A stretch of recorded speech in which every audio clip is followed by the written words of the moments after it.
Hello everyone, আসসালামু আলাইকুম। কেমন আছেন সবাই? আশা করি সবাই ভালো আছেন। শুরু করছি নতুন আরো একটি ব্লগ। আশা করি আপনাদের সকলের ভালো লাগবে। তো এখন প্রায় সকাল ৯টা বেজে গিয়েছে। বাচ্চাদেরকে আমি স্কুলে রেখে এসেছি কারণ ওদের পরীক্ষা। তো এসে দেখি মা তার গাছ থেকে মেহেদি ছিঁড়ছিল। আর এগুলো হচ্ছে আমার মার খুবই শখের গাছ। আর এই গাছের মেহেদি দিয়ে সে প্রায় প্রতি মাসে ২ বার বেটে তার মাথায় বা চুলে এটা ব্যবহার করে।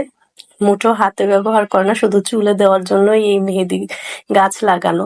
তো আমার মার গাছের মেহেদি কিন্তু ভীষণ পরিমাণে লাল হয়। তো দেখলাম মা মেহেদি পাড়ছিল, তাই একটু ভিডিও করলাম। আর আমিও সাথে ২-১টা পাতা ছিঁড়ে দিচ্ছিলাম। আর গাছে কিন্তু ভীষণ পরিমাণে মেহেদি এসেছে। আর ছাদে কিছুক্ষণ সময় কাটানোর পর এই তো ঘরে চলে এসেছি। আর আজকে ভাবছি ঘরটাকে একটু ভালোভাবে পরিষ্কার করব, কারণ ঘরের চারদিক কিন্তু একেবারে ধুল পড়ে ভরে গিয়েছে চারদিকে। হঠাৎ ২-১ দিন আগে অল্প অল্প দেখেছিলাম, একেবারে ২ দিনের মধ্যে পুরো চারদিক ছড়িয়ে গিয়েছে। তো ভাবছি এগুলোকে আজকে ভালোভাবে পরিষ্কার করে নিই। আর ঈদে তো এমনিতেও করতে হতো, ঈদ তো প্রায় চলেই এসেছে। তো ঈদের আগেই যদি করে রাখি তাহলে একটু ভালো হয়। আর আমার কাছে কেন জানি না এই ধুল পড়লে ঘরে কেমন যেন ঘরটা যতই গুছিয়ে রাখি না কেন একেবারেই এলোমেলো লাগে, খুবই বিচ্ছিরি দেখায়। তো সেই কারণেই সকালবেলা আজকে ভাবছি যে ঘরের এগুলো সব পরিষ্কার করে নেব। আর জায়ান সাবরিনকে তো স্কুলে রেখে এসেছি, আর ওরা না থাকতে থাকতে যতক্ষণ পর্যন্ত স্কুলে থাকে ততক্ষণে আমার পুরো ঘরটাকে আমি একেবারে গুছিয়ে ফেলবো। আর আজকে একটু দেরি হওয়ার কারণ হচ্ছে জায়ান সাবরিনকে যখন স্কুলে রেখে এসেছি, তো উপরে ওঠার সময় পাশের প্রতিবেশী আপু আমাকে ডেকে তার ঘরে নিয়ে গিয়েছিল। তো হঠাৎ করে কেউ ডাক দিলে তো না গেলে মোটেও ভালো দেখায় না। তো সেখানে গিয়ে প্রায় আধা ঘন্টার মতো তার সাথে গল্প করতে হয়েছে। সেই কারণে আমার আধা ঘন্টা এমনিতেও সময় চলে গিয়েছে। আর মহিলা মানুষ তো এমনিতেও যতই কাজ থাকুক না কেন, যদি গল্পতে বসে যায় তাহলে কিন্তু আর কাজের কথা মোটেও মনে থাকে না। তো প্রায় আধা ঘন্টার মতো সেই আপুর সাথে গল্প করে তারপর ঘরে এসেছি। আর এখন ঘরের কাজে লেগে পড়েছি। তো চারদিকে কিন্তু প্রচুর পরিমাণে ধুল দিয়ে পুরো ভরে গিয়েছে। তো আমি এগুলোকে একটু একটু করে পরিষ্কার করে নিচ্ছি। চারদিকটা একেবারে দেয়ালের সাইড গুলো এগুলো সব ঝেড়ে নিয়েছি। আর এখন যেহেতু উপরটা আমি ঝেড়েছি, তো আমার বিছানার চাদর অলরেডি পুরোই নোংরা হয়ে গিয়েছে। তো ভাবছি পুরো বিছানার চাদরটাই চেঞ্জ করে ফেলি। আর চাদরটা চেঞ্জ করার আগে এই তো খাটের চারদিকটা একটু মুছে রাখি, কারণ উপরে ধুল পড়েছে, যেহেতু এগুলোকেও আলগা একটা ময়লা পড়ে আছে। তো সেগুলোকে মুছে মুছে উঠিয়ে ফেলছিলাম। আর এখন বিছানার চাদরটা বিছিয়ে ফেলবো। আর আজকে কিন্তু ভীষণ পরিমাণে গরম। আর এই গরমের সময় তার উপরে আমি আবার দেয়ালের চারপাশ ঝাড়ছিলাম। তো কি হয়েছে, আমার তো ফ্যান অফ করে ঝাড়তে হয়েছে, কারণ এত ধুলা তো একেবারে পুরো উড়বে ঘরের ভিতরে, তো ঝেড়েও কোনো লাভ নেই। তো ফ্যান অফ করে ঝাড়াতে কিন্তু আমার অবস্থা অনেক খারাপ হয়ে গিয়েছে, পুরো মাথা ভিজে একেবারে মাথা থেকে পানি পড়ছিল। তো ফ্যান অফ করে কাজ করা কিন্তু অনেক কঠিন, সেই কারণেও আমি একটু তাড়াহুড়ো করছিলাম যাতে করে আমার তাড়াতাড়ি কাজটা শেষ হয়ে যায়। আমি খালি ভাবছিলাম যে কখন ফ্যানটা অন করব, কিন্তু চারদিকের এই ধুলার কারণেও আমি ফ্যানটা অন করতে পারছিলাম না। তো এই তো সকালবেলা হলেই তো ঘরের কাজে সব সময়ের মতোই আমার করতে হয়। আবার কোনো সময় একটু কাজের চাপটা বেশি থাকে, আবার কোনো সময় একটু কম থাকে। তো আজকে কাজের চাপটা একটু বেশি, ঘর গোছানোর চাপ আসলে, কারণ ঘরের ভেতরে তো টুকিটাকি সবকিছুই করি সারাক্ষণ। তারপরও মাঝে মাঝে এর মধ্যেও আবার একটু কাজের এক্সট্রা চাপ থাকে। তো এই তো বিছানা চাদরটা বিছানো হয়ে গিয়েছে, আর এখন আলমারিটাও মুছে ফেলবো। তো উপরে তো আমার সবসময় হাত যায় না, সেই কারণে যতটুকু হাত যায় ততটুকুই মুছি। তো আজকে একেবারে চেয়ারের উপরে উঠেই তারপরে আলমারির উপর সাইডটা মুছে নিচ্ছি। উপর সাইডটা অনেকটাই ধুলা হয়েছিল, আর দেয়াল ঝাড়াতে কিন্তু আরো বেশি ধুলা পড়েছে, সেই কারণে আমি আলমারিটাও ভালোভাবে মুছে নিচ্ছি। আর এই তো চেয়ারটাও মুছে নিচ্ছি। আসলে কি, একটা একটা করে সবকিছু যদি প্রতিদিন মুছে রাখা যায় তাহলে কিন্তু সব সময় ভালো লাগে। ঘর যদি পরিষ্কার থাকে নিজের কাছেও দেখতে ভালো লাগে। আর নিজের বেডরুম তো সবচাইতে বেশি প্রিয় বা শান্তির জায়গা, সেটাকে তো রেগুলার পরিষ্কার রাখাই আমাদের উচিত।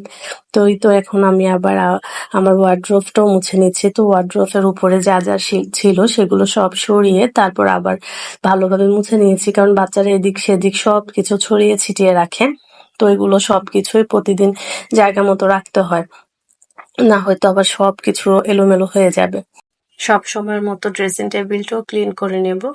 তো সবকিছু করলে একটা যদি না করা হয় তাহলে তো কাজটা আর কমপ্লিট হলো না।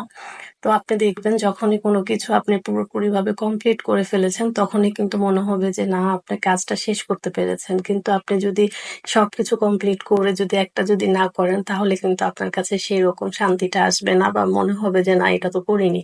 তো সেই কারণে সবসময়ের মতোই আমি একেবারে ঘরে যা, যা ছিল আমার ঘরের ফার্নিচার গুলো সবকিছু মুছে নিয়েছি। আর এখন খাটের নিচটাও ভালোভাবে ঝাড়ু দিয়ে দেব। আর খাটের নিচে তো তেমন একটা ময়লা ছিল না, হালকা পাতলা একটু ধুলো ছিল। তো সেগুলোকে একেবারে ঝাড়ু দিয়ে বের করছিলাম। তো আমার কিন্তু অবস্থা ভীষণ খারাপ হয়ে যাচ্ছিল। কারণ ফ্যান তো যেহেতু আমার অফ ছিল, তো আমি গরমে পুরোই অস্থির হয়ে যাচ্ছিলাম। সেই কারণেও একটু জলদি কাজ করার চেষ্টা করছিলাম।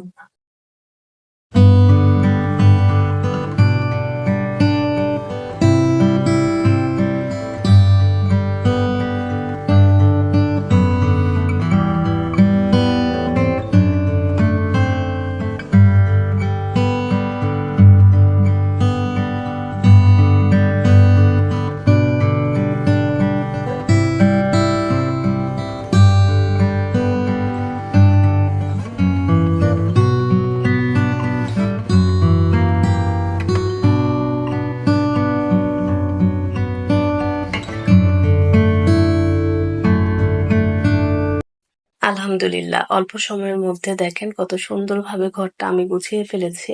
চারিদিকে এখন কিন্তু তাকাতেও ভালো লাগছে ভীষণ। না হয় আবার ঘর এলোমেলো থাকলে কিন্তু নিজের কাছেও ভালো লাগে না। একেবারে পুরো ঘর পুরোপুরিভাবে আমি পরিষ্কার করে ফেলেছি। আর এখন চলে এসেছি ডাইনিং টেবিলে। তো আমার বেডরুম তো ক্লিন করা হয়ে গিয়েছে। তো এখন তো অত একটাও চিন্তা নেই। এখন শুধু আমার ডাইনিং টেবিল আর ড্রয়িং রুমটাকে আমি গুছিয়ে ফেলবো। তো সকালে নাস্তা খেয়ে কোনো কিছুই সরাইনি টেবিল থেকে। তো এগুলো সবকিছু সরিয়ে তারপরে এখন এগুলোকে ঝেড়ে রাখবো।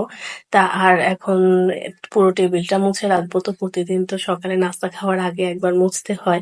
আবার খাওয়ার পর আবার মুছতে হয়। তারপরে যতবার খাই ততবারই মুছে রাখতে হয়। না হয় কিন্তু খাবার পরে আবার মাছি উড়াউড়ি শুরু হয়ে যায়। সেই কারণে যতবারই টেবিলে খাওয়া পড়ে ততবারই কিন্তু মুছে রাখতে হয়। তো সবসময়ের মতো নাস্তা খাওয়ার পর কিন্তু এই তো টেবিলটা মুছে ফেলেছি। আর এখন চেয়ারগুলোকে একেবারে জায়গা মতো গুছিয়ে রাখবো। আমি কিন্তু অফ ক্যামেরাতে পুরো ডাইনিং রুমের আর ড্রয়িং রুমের যে দেয়ালের সাইড গুলো ছিল এগুলোকেও আমি ঝেড়েছি। আর এখন এই তো সোফার সবকিছু মুছে নিচ্ছি। কারণ উপরে যেহেতু ঝাড়া হয়েছে সেই কারণে একেবারে ধুলা পড়ে পুরো ভরে গিয়েছে। তো এগুলোকে একটু ভালোভাবে ঝেড়ে নিচ্ছিলাম। আর বালিশগুলোকেও গুছিয়ে রাখছিলাম। আসলে ঘরের সবকিছুই কিন্তু পরিষ্কার রাখতে হয়। আর জায়ান সাবরিনকে স্কুল থেকে আনার পর কিন্তু আমার রান্না করার একটু এনার্জি ছিল না। সেই কারণে আমি একেবারে ফাঁকিবাজি রান্না বসিয়ে দিয়েছি। ডাল চাল মিলিয়ে একেবারে খিচুড়ি বসিয়ে দিয়েছি যাতে বেশি একটা কাটাকুটিও না করতে হয়। তো আসলে মাঝে, মাঝে কিন্তু আমি এই ফাঁকিবাজি কাজগুলো করে থাকি। আর এই তো চুলায় কিন্তু আমি বেগুনও পুড়ছিলাম। আর দুপুরবেলা আজকে এগুলোই খাবো। তো বাচ্চারা তো আর ভর্তা দিয়ে খেতে পারবে না। সেই কারণে আমি ফ্রিজ থেকে রান্না করা হাঁসের মাংস ছিল। তো বক্সে রেখেছিলাম। তো এখন সেগুলোকে নামিয়ে এখন বাচ্চাদেরকে আমি গরম করে দেব। যাতে দুপুরে ওদের এগুলোতে হয়ে যায়। তো মাঝে, মাঝে কিন্তু এই ফাঁকিবাজিগুলো আমি করে থাকি। মাঝে, মাঝে যখন মোটেও রান্না করতে ইচ্ছে করে না। তো আজকের মতো এখানেই বিদায় নিচ্ছি। দেখা হবে নতুন আরো একটি ব্লগে। ধন্যবাদ।